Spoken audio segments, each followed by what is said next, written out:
Millions of tourists flock to this ancient city of Rome, each year drawn by everything from the cuisine to the Colosseum. The millions who call it home live in a unique way of life. Mark Phillips is here to give us his grand tour. He knows from which he speaks because he lived here for 3 years. Mark, good morning. Good morning, Charlie and Nora. Well, think of this less as a guide to Rome's tourist attractions and more of a voyage through the Roman psyche. This is a place like no other, and if you're going to get by here, it helps to have a little bit of Roman attitude. It's at times like these when all roads again seem to lead here. Rome may be the capital of a country in an economic and political mess, and the Roman Church may have a surprise vacancy at the top. But life here is about what it's always been about, looking good. Bella Figura, they call it. And Rome's famous monuments preside over it all, trophies of a city once again, if only briefly, at the center of the world's attention. But Rome isn't about monuments, it's about the street, where life has been lived in more or less the same way for thousands of years. It's a place where they say nothing is permitted, but everything's possible. It's not so much a place as a state of mind.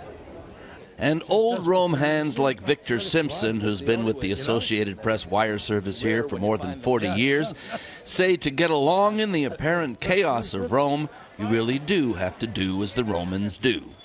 Well, it certainly is ordered chaos, and it begins with driving your car. Yeah. And you have to know where and when you can cheat. No, exactly. Which lanes you can use when you're not supposed to. Lanes? What right? lanes?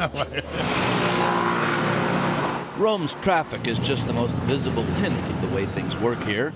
The trick is never make eye contact. As soon as other drivers know you've seen them, they'll assume you'll get out of their way. Just go for it, and somehow it works.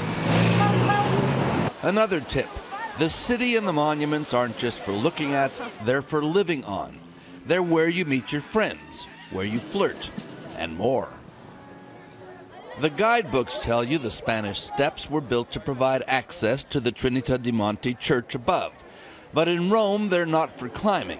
They're a grandstand from which to watch the show below, where it's all about being seen, showing off your dog, showing off your child.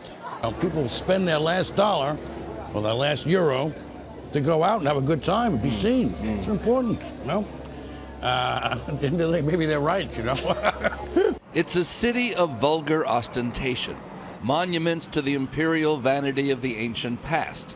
And it's a city of hidden treasures, sometimes hidden in plain sight. Even on the main tourist squares, Rome has its little secrets. This one taught to me by my thirsty daughter. And at one of the best coffee bars in town, no one's allowed to see what the barman puts in the coffee to make it special. The coffee here isn't just famous, it's a secret. Rome may be one of the last places that hasn't been invaded by the American coffee chains, and there's a reason. They wouldn't dare. Well, that's good. The circus has come to town, cardinals and cameras, but it will pass, it always does. And life will get back to what it's always been about around here, the living of it the best way you can. Rome is full of Americans and other non-Italians who all say the same thing. I came here for a year or two and I found myself still here 20 or 30 years later. It's an easy place to get stuck. And once a Roman, a little bit of you is always a Roman. And you said earlier 3 of the best years of your life. Yes, they were.